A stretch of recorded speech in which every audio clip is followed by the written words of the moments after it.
इस समय पूरी दुनिया की सबसे बड़ी खबर यह है कि अफगानिस्तान के काबुल एयरपोर्ट के बाद आज शाम को एक के बाद एक दो बड़े ब्लास्ट हुए हैं और इन धमाकों में कम से कम 13 लोगों के मरने की आशंका है और बड़ी संख्या में लोग घायल हुए हैं। ये बड़े ब्लास्ट थे। इस हमले में 2 अमेरिकी नागरिकों के भी मारे जाने की खबर है। पहला धमाका काबुल एयरपोर्ट के एबे गेट के पास हुआ और ये उन 4 गेट्स में से एक है जहां से लोग इस एयरपोर्ट के अंदर प्रवेश करते हैं, जबकि दूसरा धमाका इसके थोड़ी ही देर के बाद एयरपोर्ट से करीब 1.5 किलोमीटर दूर एक होटल के पास हुआ है और यह हमला आत्मघाती हमलावरों ने किया है, जिसे आप सुसाइड बॉम्बर कहते हैं। इस हमले की जिम्मेदारी ISIS खुरासान ने ली है।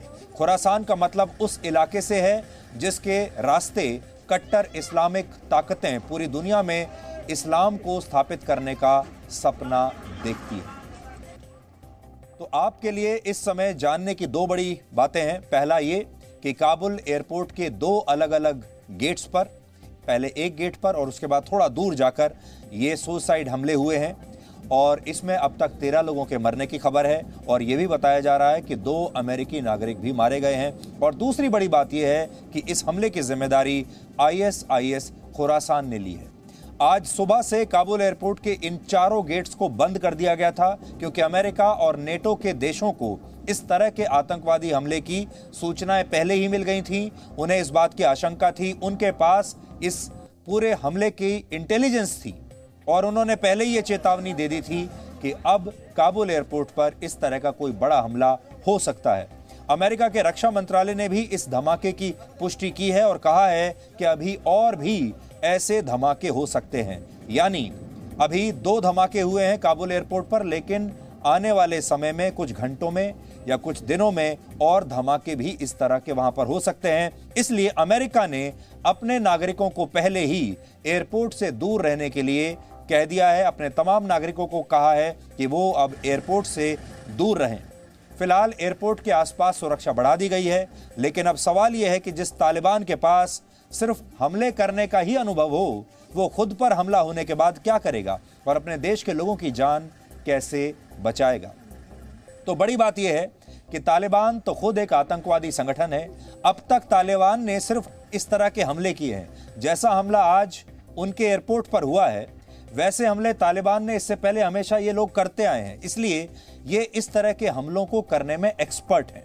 उन्हें हमला करना तो आता है, लेकिन जब पश्चिमी देशों ने इन्हें ये इंटेलिजेंस दे दिया, चेतावनी दे दी कि आपके एयरपोर्ट के ऊपर हमला हो सकता है, तब तालिबान को यह समझ में नहीं आया कि इस हमले को रोकना कैसे है, क्योंकि हमले को रोकने की ट्रेनिंग तो तालिबान के पास है ही नहीं।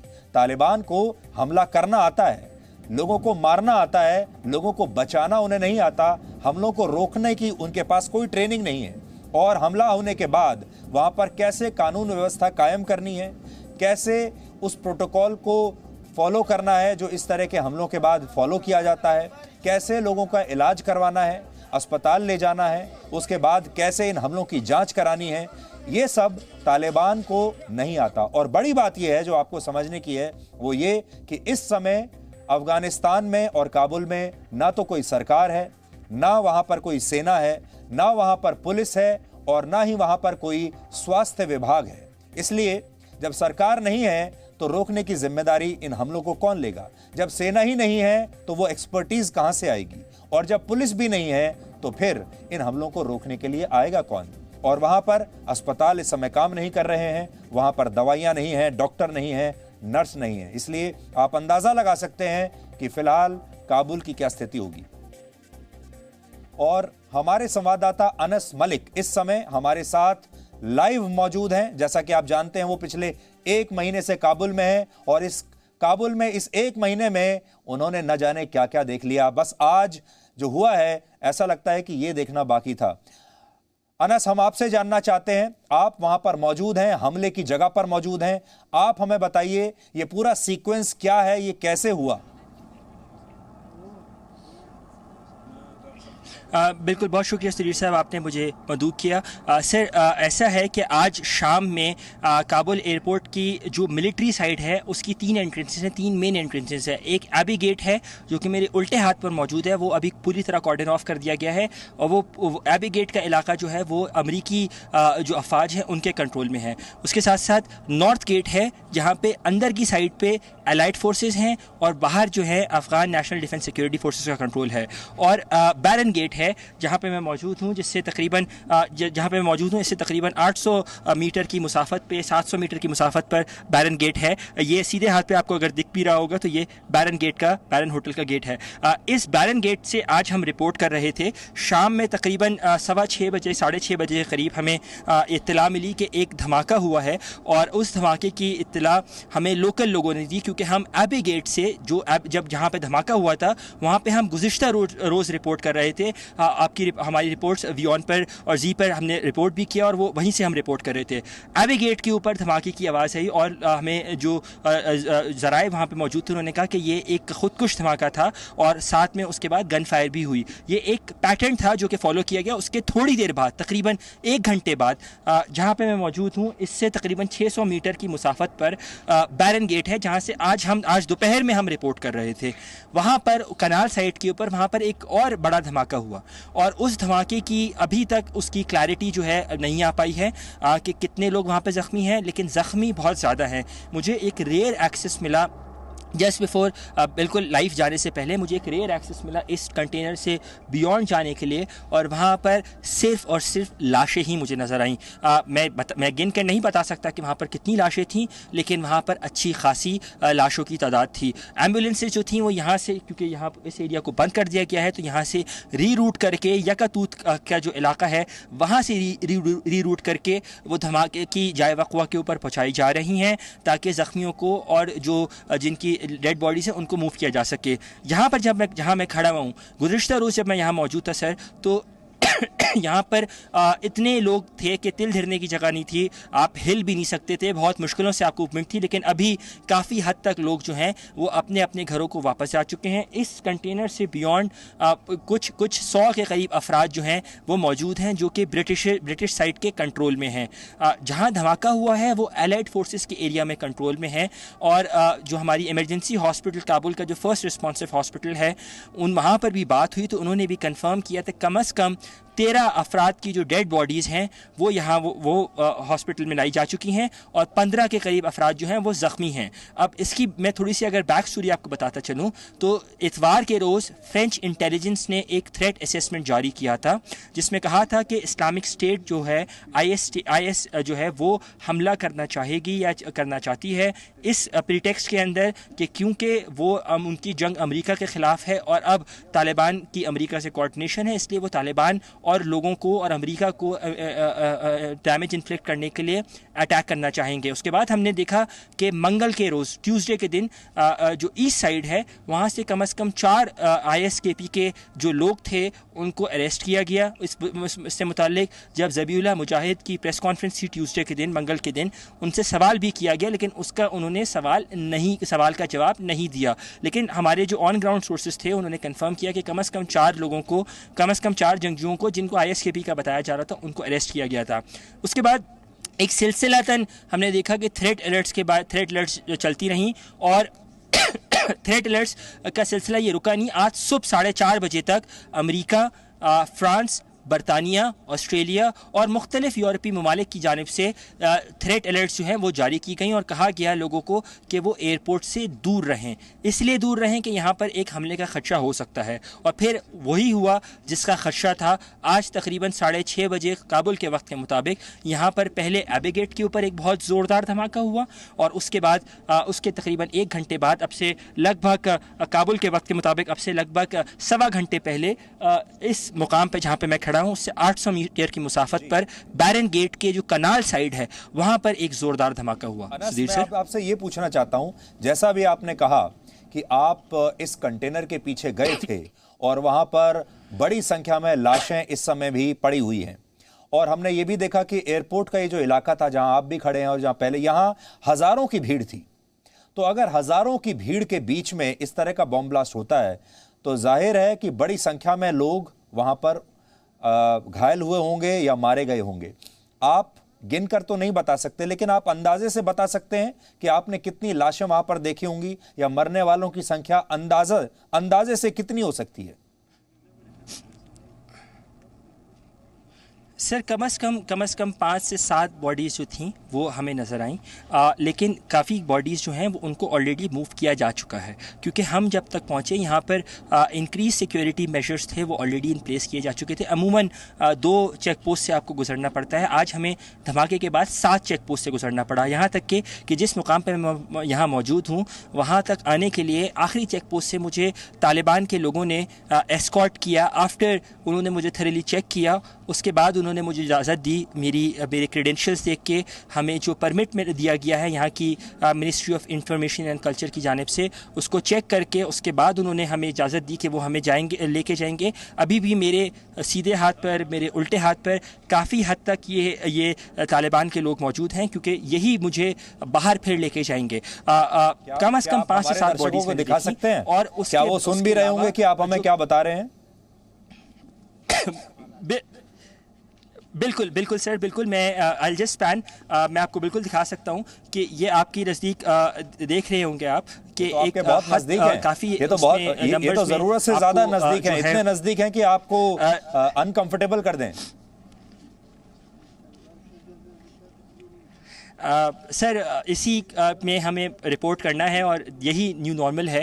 हैविंग सेड दैट, जो कैजुअल्टीज़ की जो इत्तलात हैं वो यही हैं कि क्योंकि जब तक हम पहुँचे उस वक्त तक 1 घंटे से ज़ायद का अरसा जो है, 1.25 घंटे से ज़ायद का वक्त गुजर चुका था, क्योंकि काबुल एयरपोर्ट पर एयरपोर्ट की तरफ जाने वाले जो रास्ते थे वहाँ पर शदीद ट्रैफिक जाम था, एम्बुलेंसेस का रश था, लोग जो हैं वो अपने प्यारों की तरफ जाना चाहते थे। उसके साथ साथ हम पहले गए एबी गेट, जो कि अमरीकी अफवाज के कंट्रोल में है। एबी गेट को कंप्लीटली कॉर्डन ऑफ कर दिया गया है। मैं आपसे ये जानना चाहता हूं, क्या आपको ऐसा लगता है कि ये जो हमला किया है आईएस ने किया है, खुरासान ने किया है, क्या ये अमेरिकी नागरिकों को टारगेट करने के लिए या अमेरिकी फौजियों को टारगेट करने के लिए किया गया था, या फिर काबुल के लोकल लोगों को निशाने पर रखने के लिए किया गया है? सर इस अटैक का अपेरेंट टारगेट 2 लोग थे, एक अमेरिकन अफवाज थे क्योंकि एबी गेट के ऊपर उन्हीं का कंट्रोल है, और दूसरा तालिबान के लोग थे, और ऑफ कोर्स फिर उनके साथ जो सिविलियन कैजुअल्टी जो है वो इफेक्ट होती है। मैं आपको फ्रेंच इंटेलिजेंस की असेसमेंट के पास वापस लेके जाऊंगा। उन्होंने संडे को ये असेसमेंट दी फ्रेंच इंटेलिजेंस ने कि ISKP हमला करेगी या करना चाहती है, इसीलिए क्योंकि उनका ये मानना है कि उनकी जंग जो है वो अमेरिका के ख़िलाफ़ है, और अब एयरपोर्ट के बाहर या काफ़ी हद तक वो तालिबान के जो लोग हैं वो अमेरिका से राब्ते में हैं, इसीलिए वो उनको भी अटैक करेंगे। ये फ्रेंच इंटेलिजेंस की असेसमेंट थी। उसके बाद हमने देखा यहाँ पर कि लोकल सतह के ऊपर जो तालिबान के कमांडर्स थे, जो यहाँ पर भी उन्होंने भी हमें इस बारे में बताया कि काफ़ी ज़्यादा थ्रेट अलर्ट्स जो थे वो इशू किए गए। अभी जब मैं आपसे बात कर रहा हूँ तो एक फ़ाइटर जेट जो है वो टेक ऑफ कर रहा है, बिकॉज बिल्कुल मेरे राइट पर ये एयरपोर्ट की दीवार है, तो ये फाइटर, इसको मैं बिल्कुल देख सकता हूँ कि इट इज़ टेकिंग ऑफ।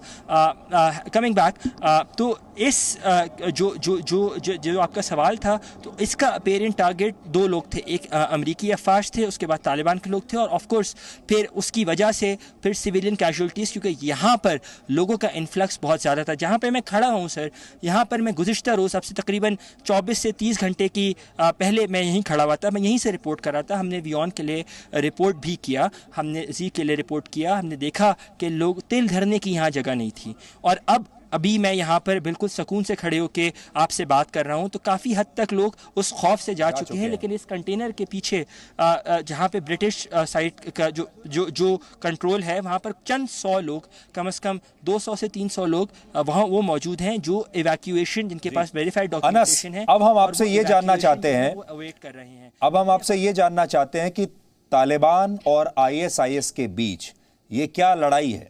आप हमारे दर्शक जो हमारे भारत में बैठे हैं, इंडिया में, उन्हें ये बताइए, ये आपस की लड़ाई क्या है? जो बेसिक लड़ाई का जो मुद्दा है वो with regards to the interpretation of sharia है, उसके ऊपर आता है।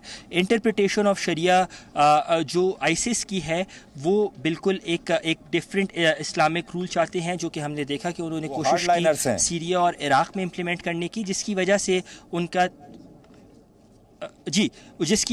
उनका तालिबान से एक इख्तिलाफ रहा है। और तालिबान का ये कहना है कि हमारी लड़ाई जो है वो ज़मीन की है और निज़ाम की है। तो इस वजह से हमने देखा है कि नंगरहार की तरफ काफ़ी ज़्यादा और कुनड़ की तरफ काफ़ी ज़्यादा जो है वो लड़ाइयाँ चलती आई हैं, टेक ओवर के बाद भी चलती आई हैं। लेकिन बड़ा मसला जो है वो आइडियोलॉजी का है। सुधीर सर जी। अनस, एक तो मैं अब आखिर में ये कहना चाहता हूँ आपसे कि आप अपना ख्याल रखिएगा, क्योंकि जहाँ पर आप खड़े हुए हैं ये जगह बहुत सेफ़ नहीं है।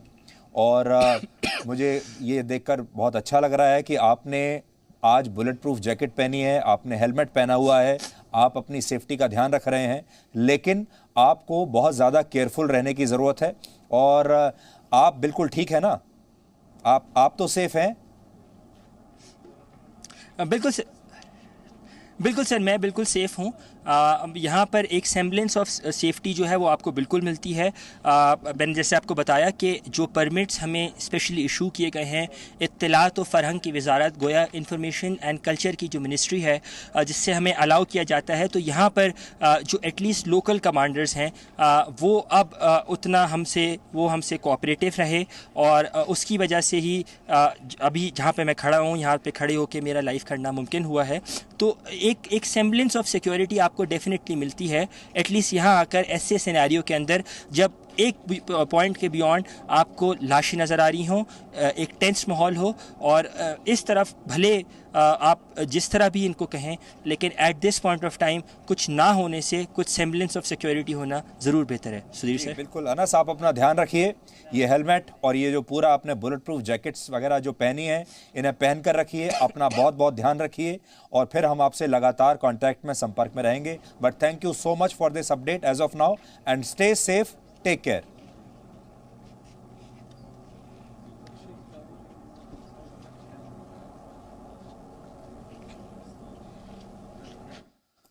तो अनस मलिक हमारे जो संवाददाता हैं, जो पिछले 1 महीने से यहीं काबुल में हैं और 1 महीने से लगातार रिपोर्टिंग कर रहे हैं। और अनस मलिक ने भी न जाने क्या क्या इस 1 महीने में देख लिया। उन्होंने पुरानी सरकार को जाते हुए देखा, अफगानिस्तान के राष्ट्रपति को भागते हुए देखा, तालिबान को पूरा सिस्टम, पूरा देश टेक ओवर करते हुए देखा, और आज उन्होंने ये 2 ब्लास्ट भी देख लिए अपनी आंखों से। आपने एक बात नोट की होगी कि अनस मलिक जहां से खड़े होकर हमसे बात कर रहे हैं, ये वही जगह है। वहां पर तालिबान के जो लोग हैं वो बिल्कुल उनके करीब में खड़े हुए हैं।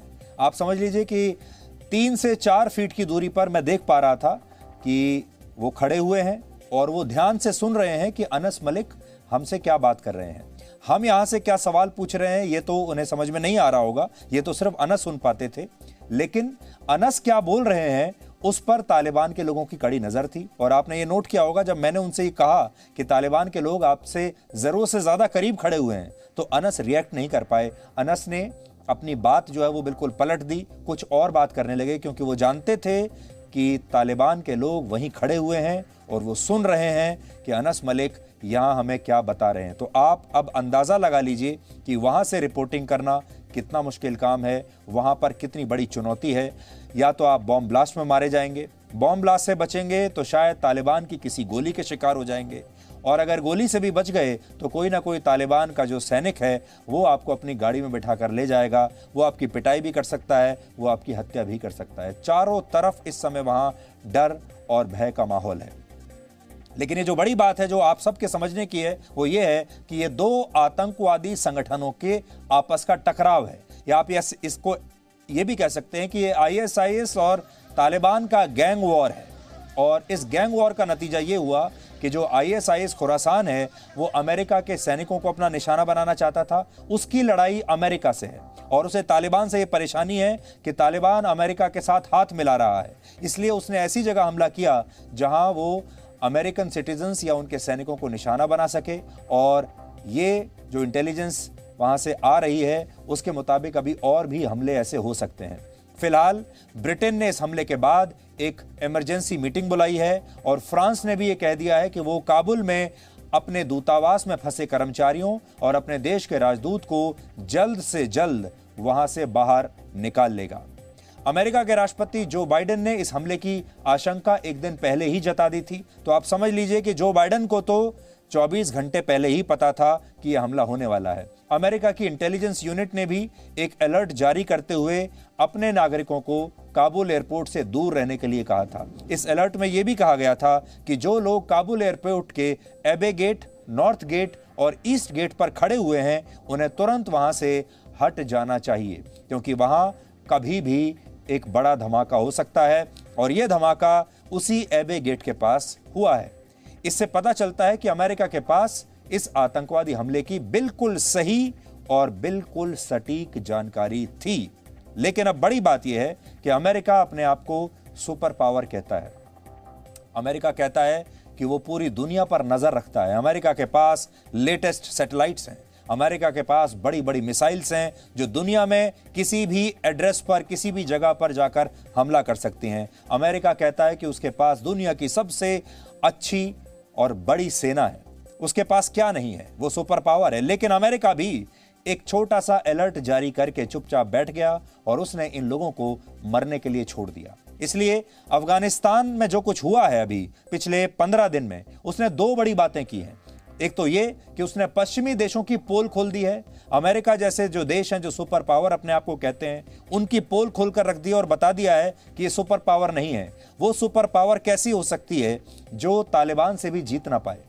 एक तो ये बड़ी बात, और दूसरी बात ये है कि उसने जो इस्लामिक देश हैं उनकी भी पोल पट्टी खोलकर रख दी है, क्योंकि इस्लामिक देश जो हैं, जो लगभग 56 देश हैं दुनिया में जो कि इस्लामिक स्टेट चलाते हैं, जो कि अपने आप को इस्लामिक देश मानते हैं, और उनमें से भी कोई देश अफगानिस्तान के इन आम लोगों की मदद करने के लिए तैयार नहीं है। उनमें से भी कोई देश ये नहीं कह रहा कि हम आपको शरण देंगे, अफगानिस्तान के आम लोग हमारे देश में आकर शरण ले सकते हैं। यानी ये इस्लामिक देश भी इस्लाम के नाम पर भी अफगानिस्तान के इन लोगों को शरण देने के लिए तैयार नहीं है। तो ये कैसा इस्लाम है। और आज बड़ी बात यह है कि इस्लाम और अल्लाह किसकी तरफ होगा आज? अफगानिस्तान के आम लोगों की तरफ है या फिर अफगानिस्तान पर शासन करने वाले तालिबान की तरफ है, या फिर आईएसआईएस की तरफ है, या फिर उन देशों की तरफ है जो अपने आप को इस्लामिक देश कहते हैं? तो इस्लाम किसकी तरफ है? इस्लाम किसकी मदद करेगा? अल्लाह किसके ऊपर अपना आशीर्वाद रखेगा? किसकी जान बचाएगा? ये एक बहुत बड़ी गुत्थी है जिस पर सबको बहस करनी चाहिए। ये असल में इस्लाम है कौन सा? तालिबान वाला है, आईएस वाला है, या जो अफगानिस्तान के आम लोग हैं जो वहां से भाग जाना चाहते हैं, वो है? क्या है? Presenting B News app, available on Google Play and App Store. Download it now.